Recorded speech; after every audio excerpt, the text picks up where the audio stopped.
Isang linggo matapos masangkot sa banggaan ng isang tren ng Philippine National Railways, isang babaeng tumatawid naman ng patay matapos mahagip na isa pang tren ng PNR sa Maynila.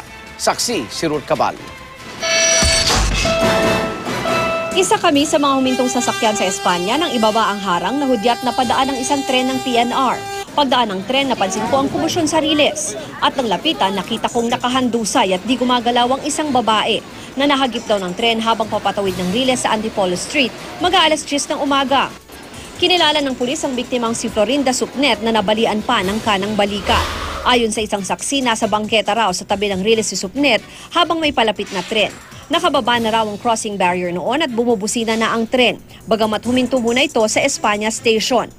Pero nang umandar na, sakto namang tumawid si Supnet at nahagip ng tren. Sabi ko, ma'am, may tren. Uli na ako. Hindi ko mahabol eh. Nakaupo ako, may pinupukpok ako. Ang bisan laki niya parang wala sa sarili. Kasi nasa taas ako eh. Automatic nga kapag once na binaba ko yung boom, hintuan pati mga tao. Kaso siya lang yung talagang tumawid.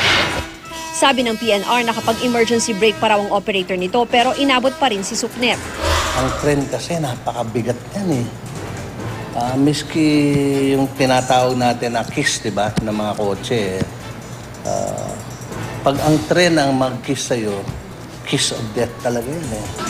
Inabot pa ng mahigit 10 minuto bago naisakay ang biktima sa ambulansya na pinara lang ng mga napadaan na medic.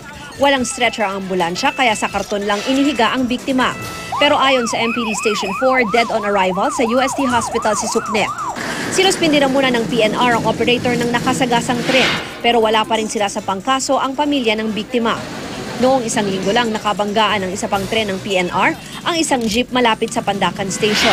Sa unang 6 na buwan pa lang ng taong ito, halos 200 na ang aksidenteng kinasangkutan ng PNR. Halos 7 beses na mas marami sa mga kinasangkutan nito para sa buong taong 2012. Patuloy namang hinihinga ng pahayag ang DOTC kaugnay sa tila kawalan pa rin ng malinaw na solusyon sa mga paulit-ulit na aksidente sa riles ng PNR. Pero ang PNR patuloy ang paalala sa publiko na igalang ang right of way ng mga tren.